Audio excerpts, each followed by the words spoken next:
Get in the know. Non-stop Vikings talk. It's Purple Daily on Score North and ScoreNorth.com. You like that?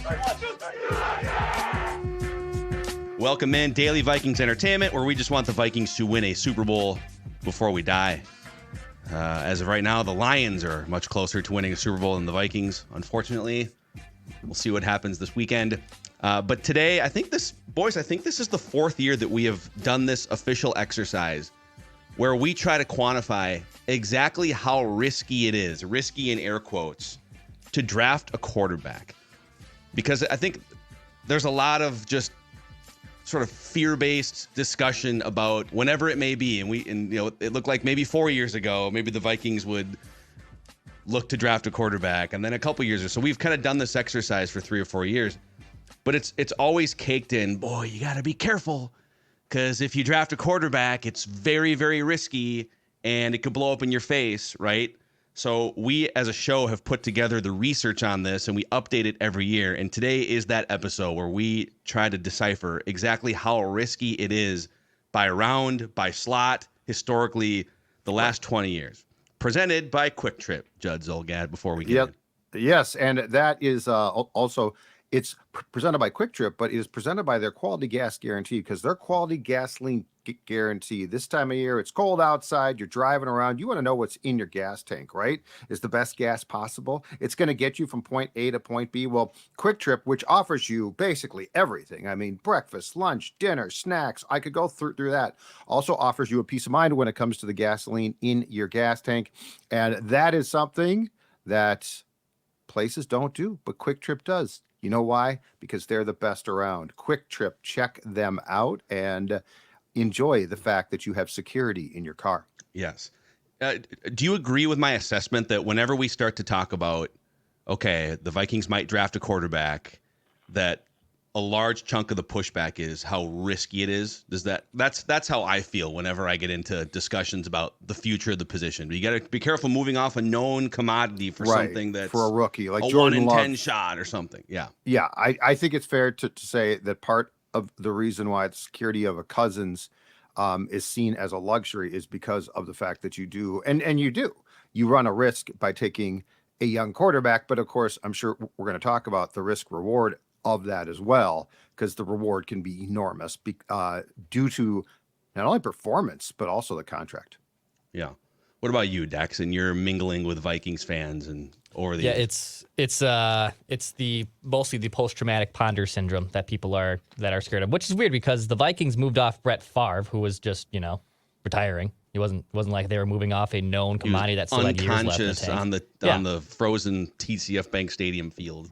Yeah, they literally had to put in a new field for the poor guy. And with Teddy, there was excitement and there was hope because there was a bridge with Matt Castle, and then he gets thrusted in and things look good, but then his knee absolutely explodes in the most freak way, Minnesota sports way possible. So then people just have this like post-traumatic disorder of, oh, well, it's going to be one of those two every single time, either a complete bust in Ponder or our guy's just going to shred his knee randomly.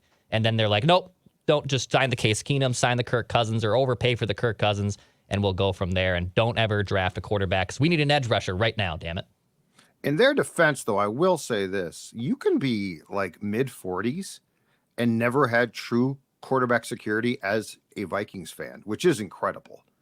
Like Culpepper started, and the problem too is it's the Viking fan who starts to trust. Culpepper 2004 MVP type season, right? Like this is gonna be your franchise guy. 2005 knee goes. So I get it, but I think that this conversation is worthy of having, because if you do hit what we're about to talk about, there is a whole lot of good stuff that can happen, and being afraid is not why Kwesi and O'Connell were hired. They were not hired to be afraid. Well, to this point, they have been. Well, but I'm saying I want them. I wouldn't have given them the job though, and said, hey, be careful. They clearly tried to milk Kirk for a couple of more years, but they might try to milk him for a couple more. We'll have to see. I know, but their job, in my opinion, especially O'Connell, his job is to find and develop a quarterback who's considered his guy. Yeah. Well, let's dive into some of the research here. So we'll start with the percentage chance that a quarterback pans out by round. So if you draft a quarterback in the first round, how many of those hit? If a quarterback is drafted in the, I divvied it up into first round, second and third round. So basically day 1, day 2, and then day 3 or undrafted. Last 20 years. So we're just going back the last 20 years. It might be 21 years actually. And we're not counting the guys in the recent draft or even the last 2 drafts that we're not fully sure about yet. So like Bryce Young doesn't count yet. Anthony Richardson doesn't count yet. I think CJ Stroud does count. He was so good that I know he doesn't have a 3-year sample, but unless you guys want to pull CJ Stroud off the board, he was so good as a rookie. He's going to count. Okay. Yeah, he put up numbers that we have never seen from a rookie quarterback. So yeah, he counts. Okay. And when I say this is kind of a subjective exercise, so fight me as you will on this, but when I say pan out or worked out, I'm saying that they were at least a league average quarterback for a multi-year stretch. So obviously there's some guys at the top end of that where it's like Patrick Mahomes, congratulations, you drafted the greatest quarterback of all time, Kansas City. Come on down, you get to win Super Bowls. But then like there's Carson. I think Carson Wentz is a hit. Because before the injury, he was actually in the race for an MVP. He helped lead the Philadelphia Eagles to the doorstep of like a 13-win season, and then Nick Foles took over. So again, some people might say Carson Wentz, but Carson Wentz before the injury was actually one of the 5 or 6 best quarterbacks in the league, and then he just wasn't the same guy.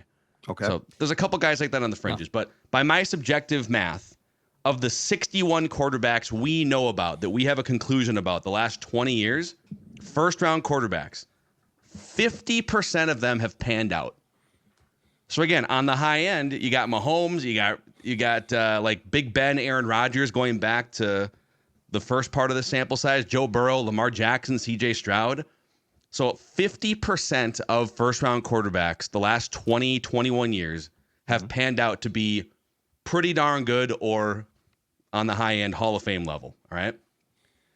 If you just go back since 2016, that number is even better. So first-round quarterbacks since 2016, we can make a judgment on 24 of them. So we'll leave Anthony Richardson out. We'll leave Bryce Young out. We will count C.J. Stroud. So of the 24 first-round quarterbacks since 2016 we can make a judgment on, 15 of them have panned out. So 2/3 of first-round quarterbacks, and here's the list. Jared Goff. Now, is he a Hall of Famer? No, but he has now driven cars to the Super Bowl and to the NFC Championship game with 2 different franchises. Pretty good quarterback. Carson Wentz, you can fight me on that one if you want to. Patrick Mahomes, Deshaun Watson, before he was out for 2 years with the creepy massage stuff, was one of the 5 or 6 best quarterbacks in the NFL, so we're going to count him with the Texans. Baker Mayfield, I know Baker Mayfield has multiple playoff wins. He's put up some pretty darn good numbers. He's a league average or better quarterback for at least 2 or 3 years in the handful of years since he was drafted. Josh Allen, Lamar Jackson, Kyler Murray, Joe Burrow, Tua, Justin Herbert, Jordan Love. I'm counting Jordan Love. Yeah. The dude was lights out, right? Yep. Go with that. Trevor Lawrence, CJ Stroud. And this is a borderline one, but I'm going to put Justin Fields in here because Justin Fields is going to be a starting quarterback for either the Bears or somebody else next year. Yeah, he's going to be kind of right on that league average level when you include his legs. The guys that didn't pan out since 2016: Paxton Lynch, Mitchell Trubisky, Sam Darnold, Josh Rosen, Daniel Jones, Dwayne Haskins, Zach Wilson, Trey Lance, and Mac Jones. But a handful of those teams just said, oh, Josh Rosen sucks. Let's go get Kyler Murray. And then the Niners were like, oh, Trey Lance sucks. Let's go get literally anybody else. Brock Purdy, I guess, with the last pick. And then the Jets said, oh, man, we whiffed on Zach Wilson. Cool, we'll just bring Aaron Rodgers in. So for some of those teams, it didn't cripple them to the extent that you would think. So that's just the first round. Yep. No, I think the thing with the first round, and this is exclusive to this round, is I think you actually need to break them down by draft position as well. Oh, we have that too. Because like Baker is a league average quarterback, and if he was taken like 15th, it'd be like, oh hell yeah, I'll take that. Where he was taken is disappointing. Carson Wentz, same type of thing. I think if you get in the top 5 You don't necessarily have to be bound for Canton, but you do have to produce more. But like Jordan Love, yeah, absolutely. Like that's a late round, first round pick. So Yeah. the first round's the one where I would actually segment them off. So let's do that. We actually had full credit to listener Chris Muller, who did this, I think, like back in the offseason. He sent this to us via email. And he put together, his list started off as the first round quarterbacks by slot. So were you the first quarterback, the second quarterback? Sure. I kind of built it out to be, I built this out back to 2000 off the back of Chris's research and just put together the first 5 quarterbacks drafted each year back to 2000. So were you the first quarterback off the board? Were you the second quarterback off the board? Were you the 5th quarterback off the board?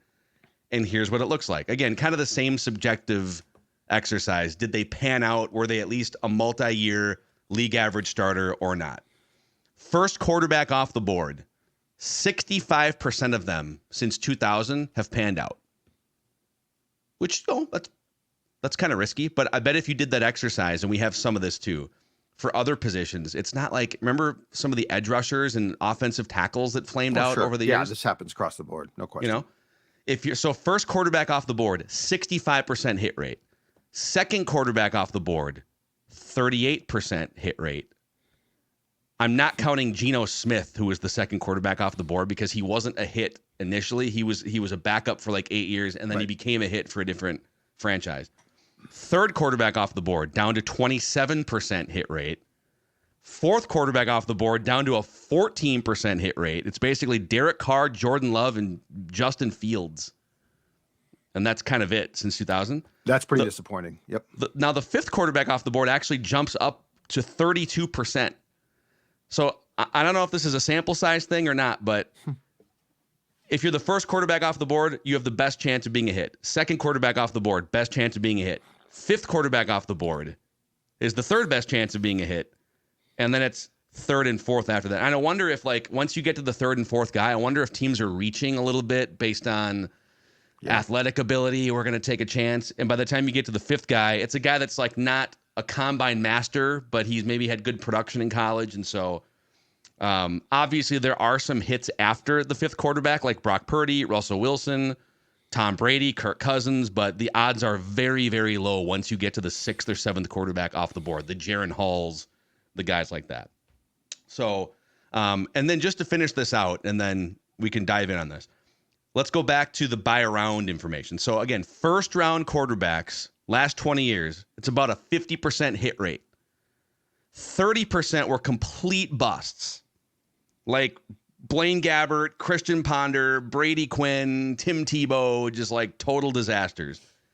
And 20% of first round quarterbacks are guys that didn't ruin your franchise. You know, Teddy Bridgewater, Mitch Trubisky, Blake Bortles were like, you went to the playoffs once with them or something, and they weren't a total disaster, but they settled in as backups long term. In the second round and the third round, so if you draft a quarterback on day 2, the last 20 years, only 16% panned out. Russell Wilson, Jalen Hurts, Derek Carr, Colin Kaepernick, Andy Dalton, Matt Schaub, and Jimmy Garoppolo. 72% of day 2 quarterbacks, complete busts. And then 12% of day 2 quarterbacks held their own for like a year or two. Like Nick Foles made that incredible run. And then Jacoby Brissett is in that mix. There's guys like that. Sure. Once you get to the 4th round or later, all right, this is where you got to be really careful doing the, but Brock Purdy, but Kirk Cousins, right? Yes, those guys panned out. But only 6% of 4th round quarterbacks or later, out of 139 of them drafted in the last 20 years, have panned out. It's Brock Purdy, Kirk Cousins, Tony Romo, who was undrafted, Dak Prescott, Tyrod Taylor, Matt Castle, Ryan Fitzpatrick, and David Garrard. And I'm being very liberal with those last 2 or 3. You're being generous too. Absolutely. Yeah, I mean, you could fight me on like 3 of those for sure, maybe 4. Yes. 90% were complete busts that, you know, Declan's guy, John David Booty, you know, just he was in camp for a minute. That was kind of it. And then 4% of 4th round or later stuck in the league. They did something like a Case Keenum run one time or a Brian Hoyer, Gardner Minshew type guys. They're backups. Mm-hmm.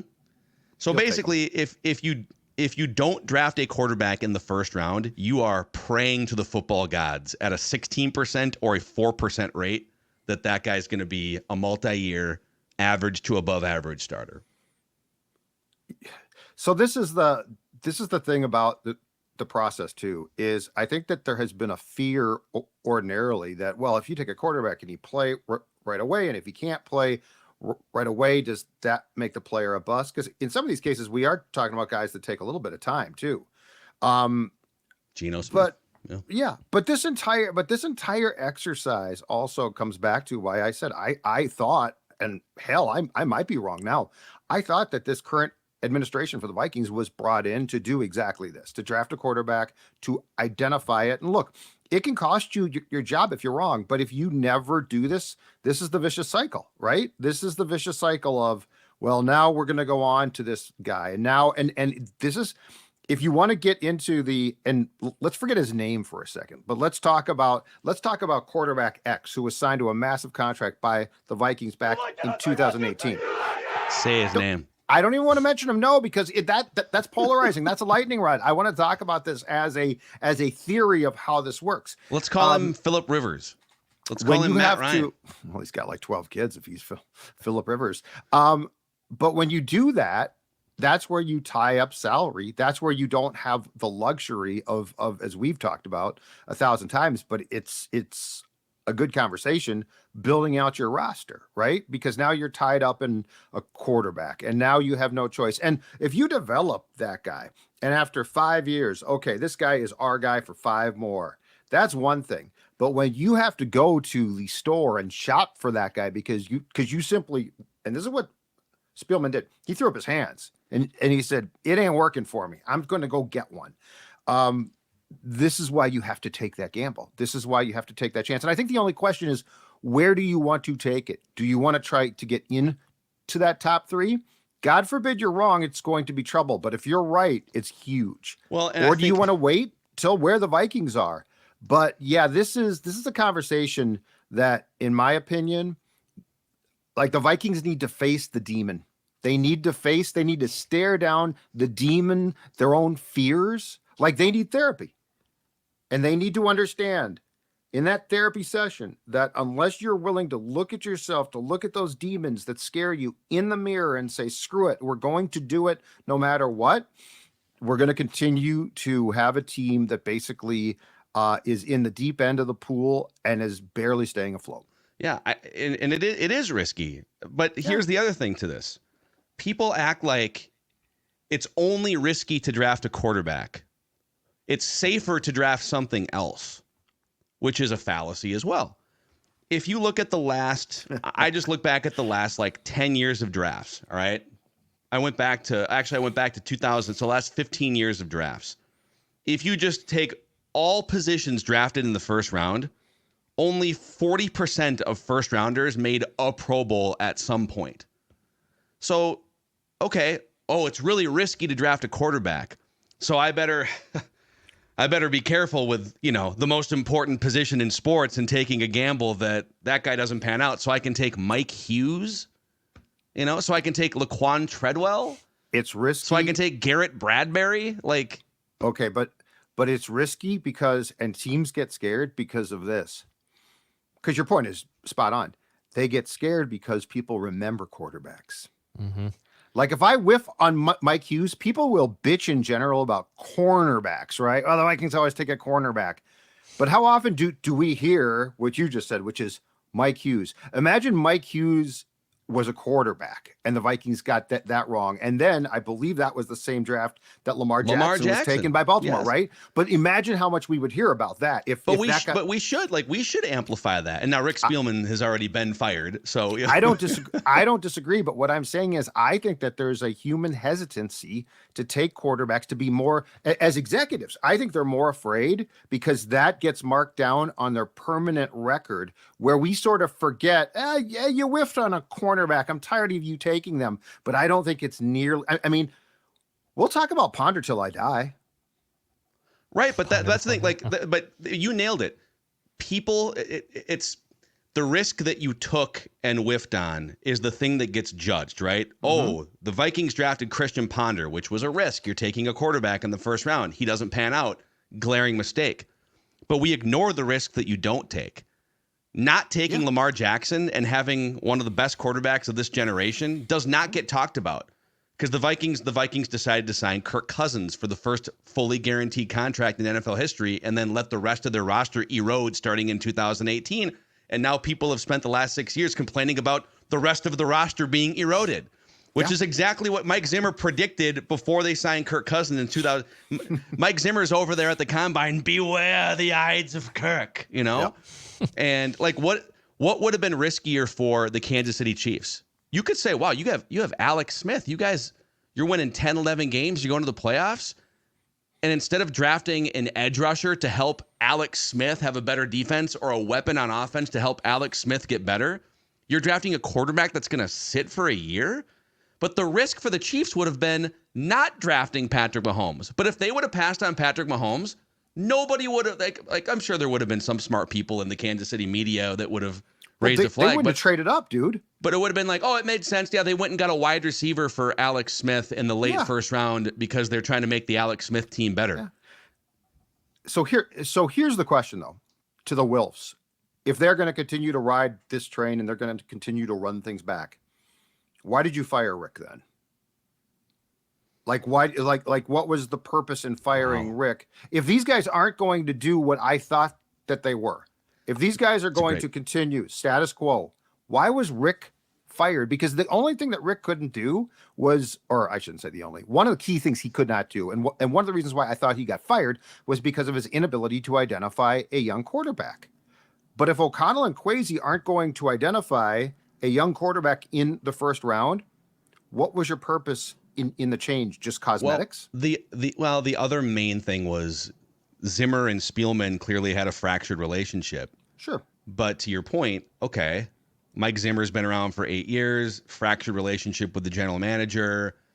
Mike Zimmer clearly not getting the most out of this team anymore. So maybe it would have made sense. It's a valid question. Kevin O'Connell has done more than Mike Zimmer did in the last 2 or 3 years with Kirk Cousins, with the roster. He squeezed 13 wins out, so that makes sense. Yes, 100%. Has Kwesi done anything so far in the 2 years as general manager that Rick Spielman wouldn't have done at the same level or better? No. Yeah, I think the only thing would be that Spielman, I mean, he did it before with like Randy Moss, but when they went out and made the Hawkinson trade, which was a big deal, and that was a big trade and a good trade that the Vikings did. But I also think that's the product of the NFL trade deadline finally being more exciting too. Like, I think that's a league thing. I think the league has realized, we should actually be buyers the trade deadline. Where like before, up until a couple years ago, the only thing the NFL was lacking against the 4 major sports was the trade deadline was the most boring thing in the world. Nothing ever happened. Now things are actually happening. I think they wanted someone in the Wilfs and ownership with their general manager that they can still puppet string him to a degree. And Rick, I think, was also a product of that as well. We also can't say definitively that the TJ Hawkinson trade was a good trade that helps the Vikings win more games, right? I love TJ. I think TJ Hawkinson's a good player, but like the minute he stepped in the door, the clock was ticking. You had to make him one of the 2 or 3 highest paid tight ends in the NFL. And then the Lions turn around with the extra draft capital and just draft a better tight end for a rookie scale contract, right? Well, I think we can definitively say that Hawkinson played a really big role in the Vikings' success in 2022. After that, he becomes expensive. So I get your point.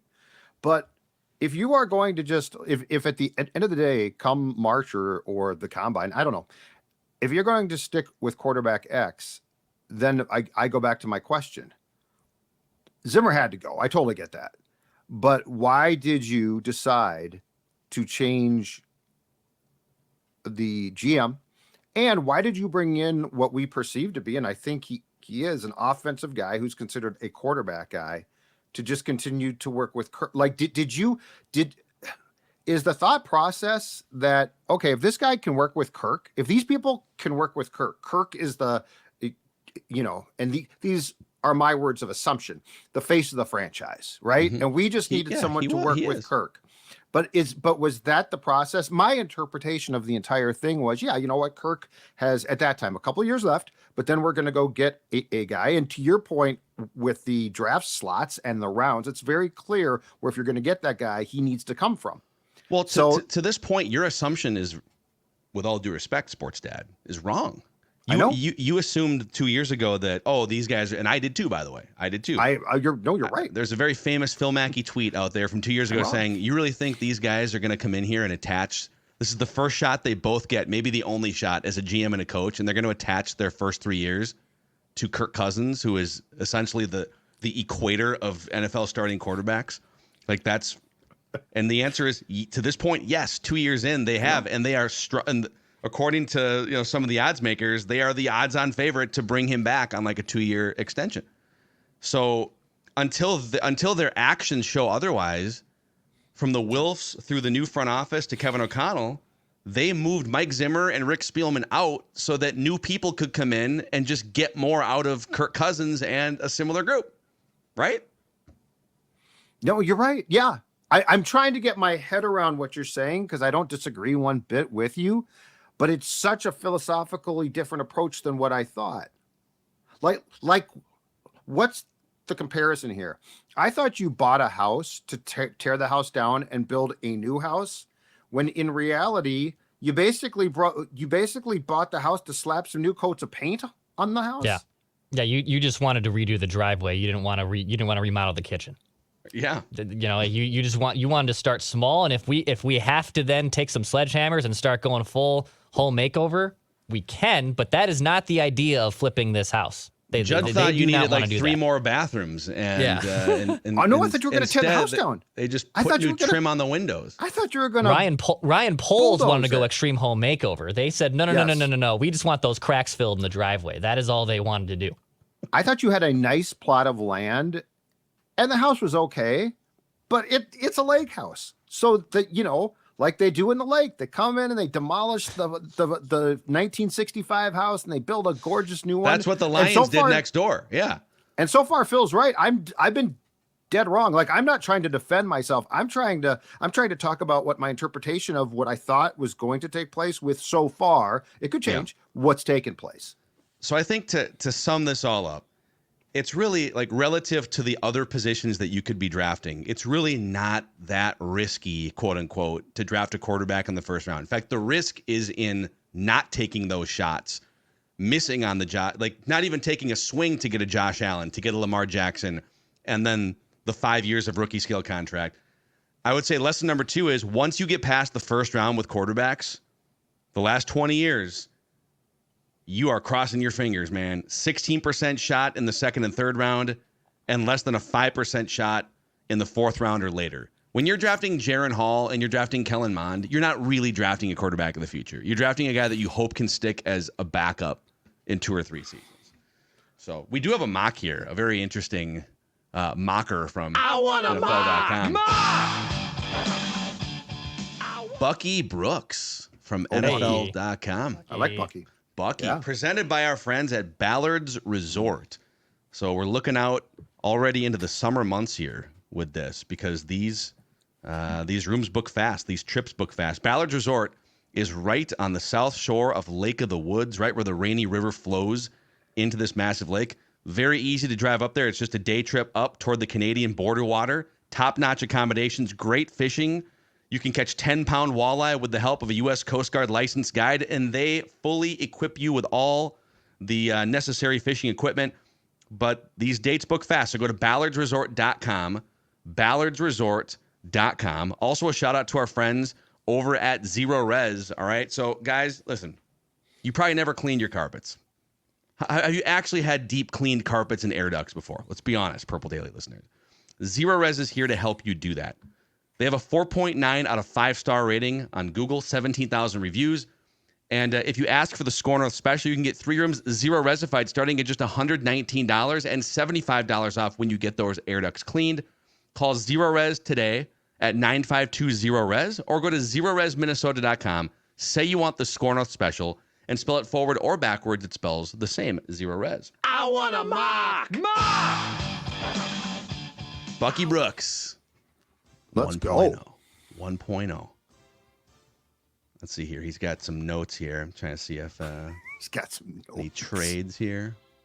Looks like, okay, he's got the Bears taking Caleb Williams. Okay. He's got the Commanders taking Drake May and the Patriots taking Jaden Daniels. So he's going chalk with the first 3 picks. All right. Chalk, I would say chalk with the first 4 picks, with the Cardinals taking Marvin Harrison Jr. Okay. And then the Chargers taking Brock Bowers, the Georgia tight end. The Giants taking Rome Odunze, the Washington wide receiver. Titans taking Olu Fashanu, Penn State tackle. Falcons taking Dallas Turner, Alabama edge rusher. Bears going edge rusher with Laiatu Latu from UCLA. Okay. The Jets taking, oh, this would be great for the Jets, who desperately need a left tackle. Joe Alt from Notre Dame falls right into the Jets' lap.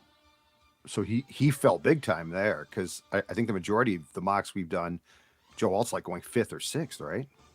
Yeah, we've seen him going Titans. We've seen him going a couple different places. But yeah, Okay. And that puts the Vikings on the clock at 11, where Bucky Brooks from NFL.com has them selecting out of Florida State University edge rusher Jared Verse. I want a mock. Adding an athletic pass rusher to the lineup will enhance the Vikings' aggressive schemes under Flores. The Florida State standout flashes double-digit potential as a sack artiste. I think we have to be prepared for this. If Daniil leaves, we for sure do. So yeah. Like as much fun and as intriguing as it is to talk quarterback, and despite what you have painted, Phil, with the first round and the odds, I think we need to be very much prepared for the Vikings to go defense. If it pleases the show, I'd like to recklessly speculate about pick 3. Oh, wow. Like at the end of the show here, or do you want to save this for? No, because it's just going to be it's something I've been thinking about though of late, and I just wanted to get this off my chest. Okay, the New England Patriots, Jared Mayo, a defensive player, is their coach now. I believe they have said that they might not hire a GM until like after the draft. Like there's no hurry. Like there's no one in charge of football personnel. I guess Jared is, much like Bill was. Okay. Are we convinced they're going to take a quarterback when he's a defensive guy and they have a lot of needs? No, I'm not. And I'm just saying, 1, I wouldn't be surprised if they don't. 2, I wouldn't be surprised if the Patriots are open for business. I think going chalk there is really boring. I see where you're going with this analysis, and I agree. I could see Patriots. They have a ton of cap space. I could see them going like veteran Ryan Tannehill in free agency, and then second round JJ McCarthy or something. Yep. And then they use this pick either as leverage to trade back and get more picks, or draft one of the defensive players or whatever. Yeah, I could see you there. I feel like the Patriots are really in a good place for a hard reset. Yeah, and they've got some. I don't think Gerard Mayo is coming in with the expectation that you need to be beating the Buffalo Bills and the Dolphins next year and winning 11 games. I don't think. I haven't listened to a lot of Boston sports radio in the last couple weeks, but yeah, I hear Red Sox suck, Patriots suck. The other thing with the Patriots too is, for as great as Bill was, it sounds like the cupboards are really bare. I just don't know if this is the time to take that quarterback and like, okay, is that guy going to click? Plus, if he doesn't have a ton of help, that's a lot to ask. It feels like a real opportunity where it would make sense for them to there's probably multitude of roads that they could go down, and I'm not convinced quarterback is going to be it. Well, let's maybe we can do this tomorrow. Maybe we do what would it look like to trade up into the top 3, and what would be the motivation for the other teams in the top 3 to even do business with you? Maybe we can do that episode tomorrow. We've been kind of sitting on that for a couple Tomorrow's weeks here, Thursday. The last time I checked, it's Reckless Speculation Thursday. Okay, yeah, you map out your theories for tomorrow. Okay. Give us the inspiration for all 3 of those teams. Why would they do business with the Vikings? And maybe the Bears wouldn't. Right. But why would the Commanders, why would the Patriots, when they could draft a quarterback? Why? Like, what's the logic? It can't just be like the Vikings are going to give up this to trade up. Just because? Okay, here. No, the Vikings, it's a thought exercise for the Lewis Cine and Andrew Booth to the Commanders. and a second. How about a fourth? A third. Okay, a third. Yeah. A fourth. That works. All right, that's a wrap. Purple Daily here. Daily Vikings entertainment speculation. We'll see if we write that down. Predictions also later today.